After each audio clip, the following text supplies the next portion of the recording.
Bonjour à tous et bienvenue. Suite du feuilleton Neymar, Barça, Real, Paris Saint-Germain et ce billard à 3 bandes. Mais avant tout, petit rappel chronologique. Il y a à peu près un mois et demi, j'avais tourné une vidéo expliquant que le Qatar souhaitait se séparer de Neymar. Vous vous doutez bien que les envies étaient partagées par le joueur, mais qu'il y avait une différence majeure entre vouloir et pouvoir. J'avais également expliqué les quelques soucis financiers qui apparaissent au Qatar et pas uniquement ceux montés en épingle par la presse sous influence saoudienne et émiratie, comme vous pouvez le voir ici.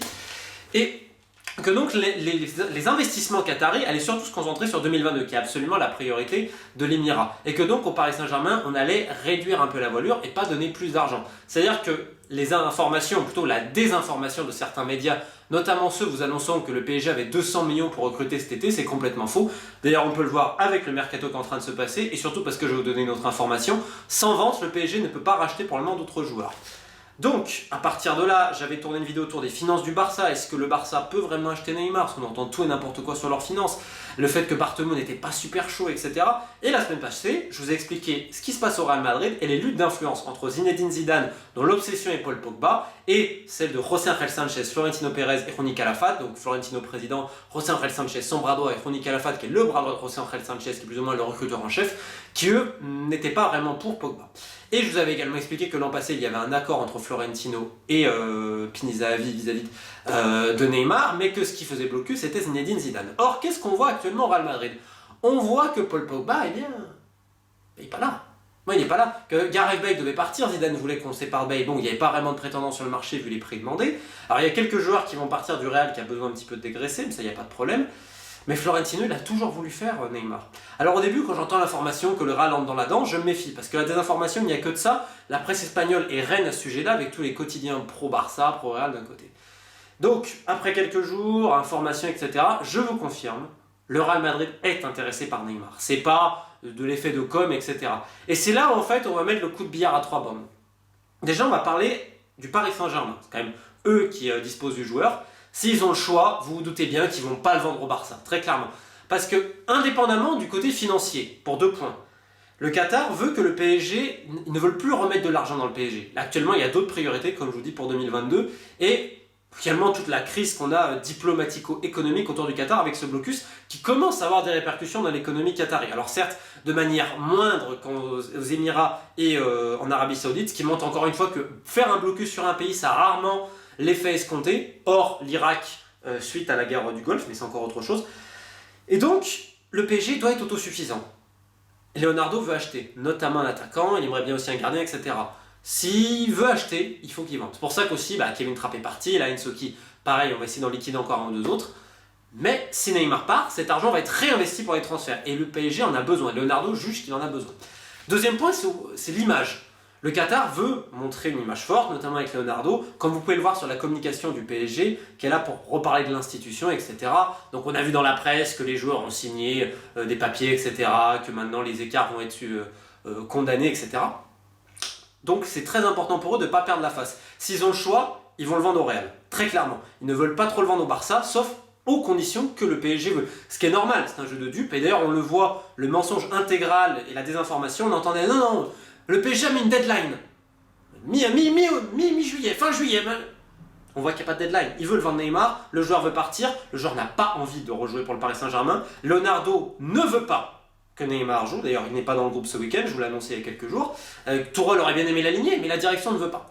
Donc on est évidemment dans une situation qui ne sert les intérêts de personne, et pour le PSG c'est très très important de pouvoir sortir, entre guillemets, gagnant de cette affaire-là, sur le point de vue financier, le point de vue de l'image, le point de vue sportif. Or là, pour une fois, c'est très très rare les échanges que j'entends toujours là. Oui, on va faire des échanges de joueurs, etc.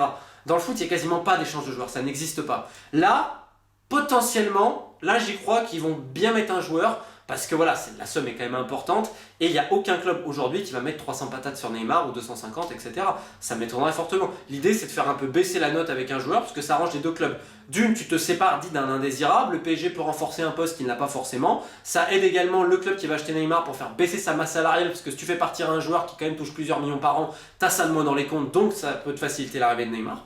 Maintenant, dans les négociations, c'est sûr que pour le Paris Saint-Germain, c'est du pain béni. Parce que le fait que le Real Madrid aujourd'hui se manifeste clairement, et que Florentino Pérez, qui je le rappelle incarne un pouvoir présidentiel au Real, le Real c'est avant tout le pouvoir présidentiel, avant que le coach évidemment a du pouvoir, mais moins que Florentino. Si Florentino veut quelque chose, souvent il l'a. il a toujours rêvé de Neymar. Donc là, aujourd'hui, on est sur du 50-50, parce qu'en effet, le Real arrive. Est-ce qu'ils vont aller jusqu'au bout? Parce que c'est vrai que Zidane n'est pas très très chaud, etc. Moi, je pense que Zidane, à ce rythme-là, ne terminera pas la saison. Et qu'il y a déjà l'idée, pourquoi pas, de le remplacer, notamment par José Mourinho, et c'est... Je pense que si Pogba ne vient pas, ça rentre aussi en ligne de compte, parce que Florentino voulait faire revenir José Mourinho avant Zidane, mais pour une question d'image, d'opinion, etc., c'était vraiment compliqué. Si tu le ramènes Pogba et que tu sais que Zidane va peut-être pas finir la saison, ça va être compliqué. Parce que ce Real-là, on sent qu'il a besoin de quelque chose en plus.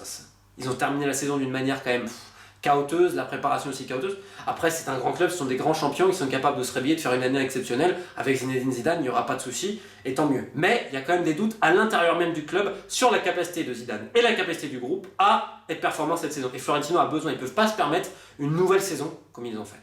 Donc, ils se mettent aujourd'hui dans le dossier. Ça fait deux choses. La première chose, c'est que ça donne une position de force à Paris que Paris n'avait pas. Parce qu'il n'y avait pas de prétendant vraiment pour le joueur. Et tu te retrouves avec un mec qui n'a pas envie de jouer, que tu veux vendre, et personne ne peut se le payer. Donc tu n'étais pas en position de force. Là, tu es en position de force maintenant pour deux choses. La première, c'est que le Real est capable de monter, de faire une offre qui t'intéresse, et en plus tu as des joueurs qui t'intéressent. Ça peut être Navas, ça peut être James Rodriguez, dont Leonardo était fan à l'époque, j'en sais rien qui. Deuxième chose, ça oblige le Barça à se bouger. Parce que c'était Bartomeu qui mettait souvent le frein, etc. Le Barça le veut, le vestiaire le veut, notamment Lionel Messi, etc. Vraiment, c'est garanti. Donc évidemment, Bartomeu ne peut pas se permettre que Neymar aille au Real. Parce que là, ça allait tellement loin vis-à-vis de la presse, etc., vis-à-vis des joueurs et tout, tu te dis, attends, c'était un autre club qui récupère Neymar, bon, allez, soit, mais tu te doutes bien que s'il va au Real, dans le vestiaire, ça va être compliqué, et surtout pour l'image. C'est énormément une question d'image, question d'ego. Ce que je vous disais il y a un mois et demi, question d'image. Pourquoi le Barça? Parce qu'ils sont là pour dire non, c'est nous qui allons imposer nos conditions au PSG. Et PSG sont là, non, c'est nous qui allons imposer nos conditions au Barça. C'est un peu un concours de bites, parfois tu as l'impression.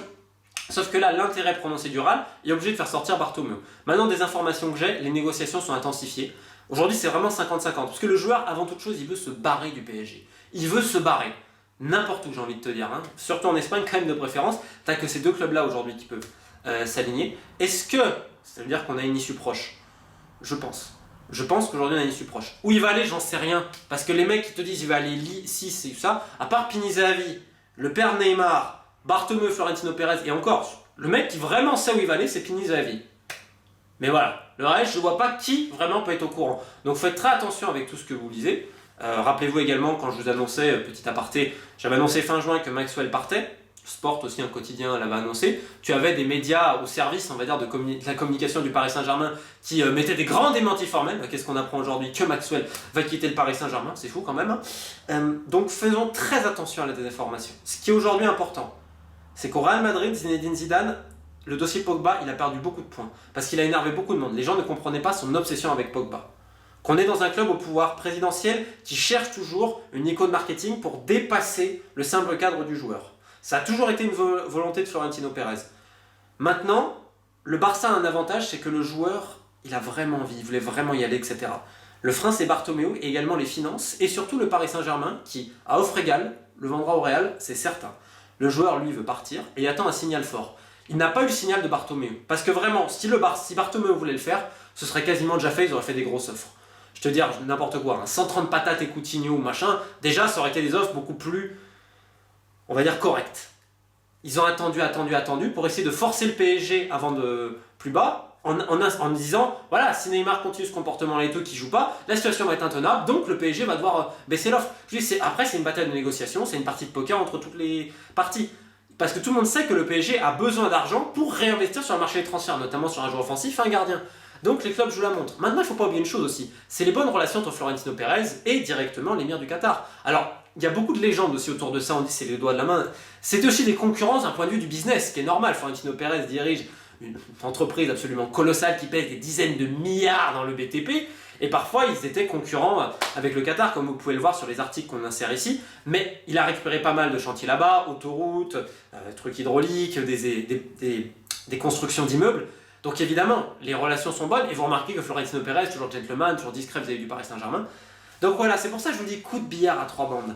Parce que là, l'arrivée du Real, elle met la pression sur Bartomeu, elle soulage un peu le Paris Saint-Germain, et elle soulage quand même un peu Neymar et Pini Zahavi et tout ça, parce qu'à un moment donné, c'est Anne Nassera de voiturier à venir, et tu avais toujours le doute, parce qu'on ne sait jamais dans ces batailles-là.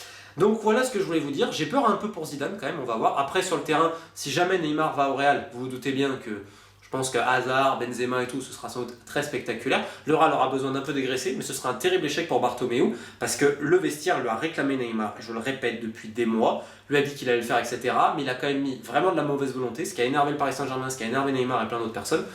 Maintenant, il y a quand même un truc dont je voulais dire pour terminer cette vidéo. C'est que ça va pas servir à grand chose ce mercato en termes d'image pour tous les clubs, à part le Real. Mais que ce soit le Barça, le PSG ou Neymar, cette situation elle a trop duré, elle a pourri, elle a gangréné. Et je pense que personne n'en sort vraiment grandi parce que là, les clubs sont en attente, ça fait un cirque médiatique, tu te donnes un peu en spectacle, à épier tout ce qui se passe. Je trouve pas que les clubs vont ressortir grandi honnêtement. J'ai aussi un doute sur la visite médicale de Neymar entre nous, mais je pense pas que, même s'il la loupe, je pense pas qu'ils diront il l'a loupé. Parce qu'il y a trop d'enjeux derrière ça, mais la cheville de Neymar, même comme il est rentré physiquement, donc là ça commence à être mieux. Je sais qu'en interne il a dit moi je ne joue plus pour le PSG, etc. Le PSG de son côté fait fuiter des informations, n'arrête pas de le défoncer, etc. Honnêtement ça sert les intérêts de qui? Ça sert les intérêts de personne. Je pense qu'il faut se quitter en gentleman, c'est mieux que de se quitter comme cela. Donc voilà, un grand merci à Khaled pour le maillot de la Tunisie, à croire que Congo Vox qui me traitait de Tunisien, la solde des puissances du Golfe, avait raison. Pour ceux qui suivent mes vidéos sur le Congo, en tout cas un grand maillot. Je vais mériter mon surnom de Ben Molina de Zarzis. On se dit à bientôt, merci pour le montage à Ryan qui m'a aidé. N'hésitez pas à liker la vidéo et à vous abonner, ça m'aidera énormément, et activer la petite cloche pour les notifications. Si vous avez des questions, dans les commentaires, et à bientôt.